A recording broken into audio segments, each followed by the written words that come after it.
Não vejo a hora de amanhecer. Não engula o choro. Sim, é necessário congregar. Nós não somos dos que recuam. Olá, seja bem-vindo ao estudo das Escrituras. Vamos começar com Salmos. O Salmos 130 traz uma confissão de pecados e a esperança do perdão desses pecados. O salmista começa dizendo que clama ao Senhor e pede: Senhor, ouve o meu clamor, porque eu estou clamando a Ti lá das profundezas. Sabendo do poder de Deus e da justiça de Deus, o salmista pede: Senhor, como que pedindo por misericórdia, Senhor, se Tu te atentares para os pecados, o que será feito de nós? Quem resistirá, Senhor? Ele tem consciência de que se Deus considerar os pecados e fizer conta deles, ou seja, não perdoar o homem acaba. E entende também que o perdão está com Deus para que ele seja temido. Ele diz ainda que a alma dele espera ansiosa pelo Senhor. Ele espera pelo Senhor mais do que os guardas, que os vigias noturnos esperam pelo amanhecer. Sabe o guarda que passa a noite em claro, em pé, um turno difícil, duro demais? Ele não vê a hora de amanhecer. É assim que a alma do salmista está ansiando por Deus. O salmista, depois de todo esse pedido de perdão, ele chama o povo de Israel a se arrepender e a esperar e confiar em Deus, confiar que o Senhor vai perdoá-los. Ó Israel, coloca a esperança no Senhor, pois no Senhor há amor fiel, em outras versões diz misericórdia, e nele há plena redenção. E hoje iniciamos um novo livro, Lamentações de Jeremias. Apesar do nome do livro ser Lamentações de Jeremias, há alguns teólogos, alguns estudiosos que acreditam que não foi Jeremias que escreveu. Mas há um número muito maior e muito mais evidências de que sim, foi Jeremias que escreveu. De qualquer forma, o contexto do livro de Lamentações de Jeremias é a sequência dos relatos escritos em Jeremias. Não apenas os que estão em Jeremias, mas tem relatos de Salmos, de Reis, de Crônicas. No que consiste o livro de Lamentações de Jeremias?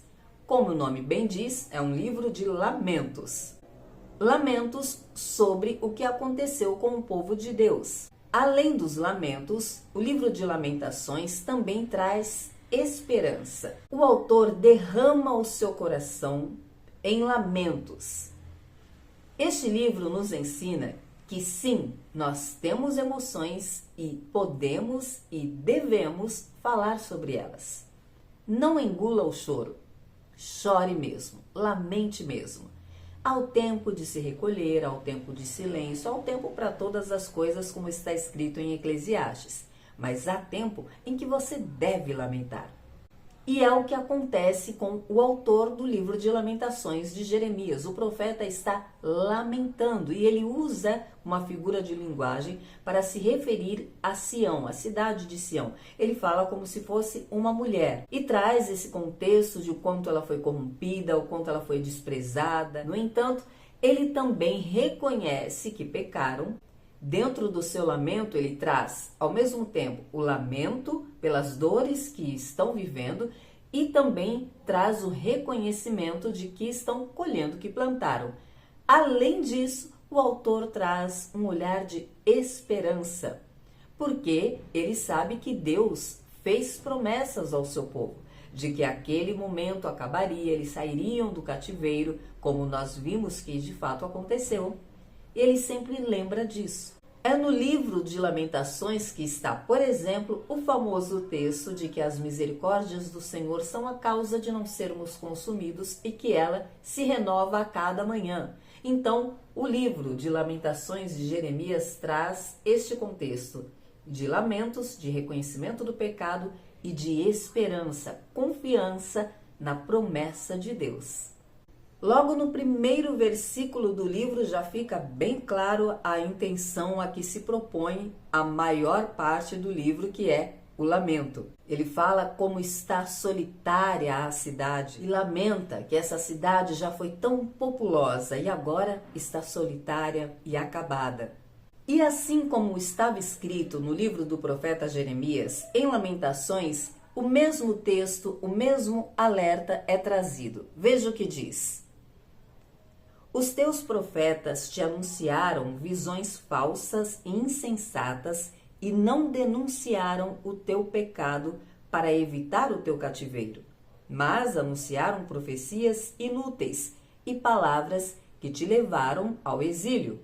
Lembra que nós vimos isso no livro do profeta Jeremias? Os falsos profetas ficavam dizendo que nada ia acontecer, que estava tudo bem, o povo estava pecando contra Deus, mas os profetas diziam que estava tudo bem, que não ia acontecer nada, cobriram o pecado do povo, agiram como se nada estivesse acontecendo.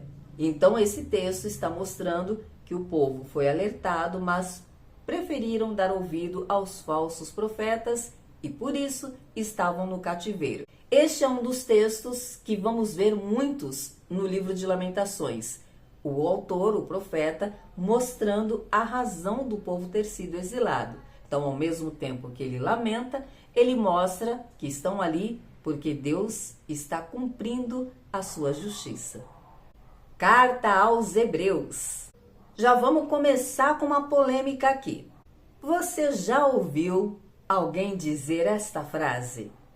Para ser crente eu não preciso congregar. Eu posso servir a Deus em casa mesmo.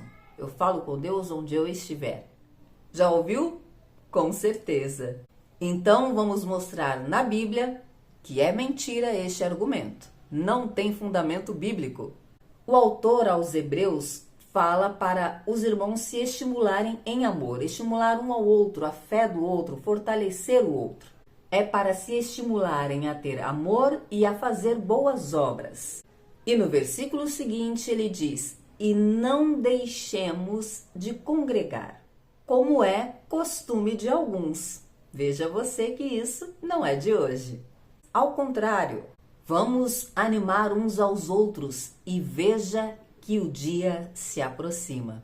E esse texto nunca foi tão atual. O texto de hoje traz vários e sérios esclarecimentos. O autor não está para brincadeira. É forte o texto de hoje. Outra coisa que ele ressalta é sobre a prática do pecado. Ele diz que a pessoa que já foi esclarecida, que já sabe o que é o pecado, que já foi salva em Cristo Jesus e continua na prática do pecado, não há mais o que fazer. Ele diz que quem peca intencionalmente já não resta mais sacrifícios pelo pecado, mas o que resta é esperar pelo juízo. Na verdade, ele usa o termo resta uma terrível expectativa pelo juízo e um fogo ardente que destruirá os adversários. Tem mais, ele diz que terrível coisa ou horrenda coisa é cair nas mãos do Deus vivo. E sabe por quê? Ele explica que se com Moisés, alguém que desobedecia à lei, era punido, quanto mais quem afronta ao Deus Altíssimo e ao Espírito Santo de Deus, e tratou como profano o sangue da aliança, afrontou o Espírito da graça, horrenda coisa é cair nas mãos do Deus vivo. E o autor ainda diz, porque nós conhecemos aquele que disse, minha é a vingança, a mim pertence a vingança. O Senhor julgará o seu povo. E o direcionamento, a exortação que o autor traz é perseverança.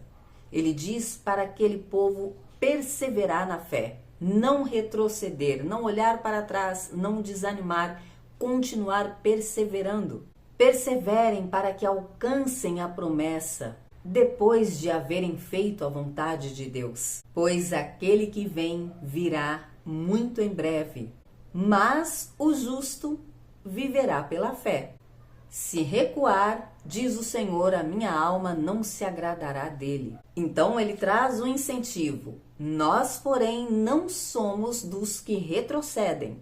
Não somos dos que recuam para a destruição, mas sim dos que creem para a preservação da vida.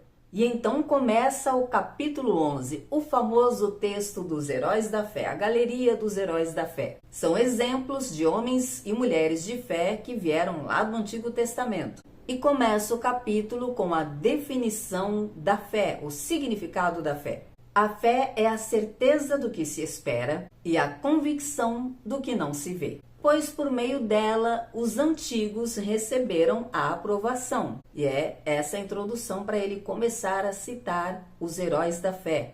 Ele ainda diz que pela fé nós cremos que todo o universo foi criado, que tudo foi criado pela palavra de Deus, de modo que o visível não foi feito do que se vê. No vídeo de amanhã vamos falar muito mais sobre a fé e conhecer alguns homens e mulheres que tiveram muita fé.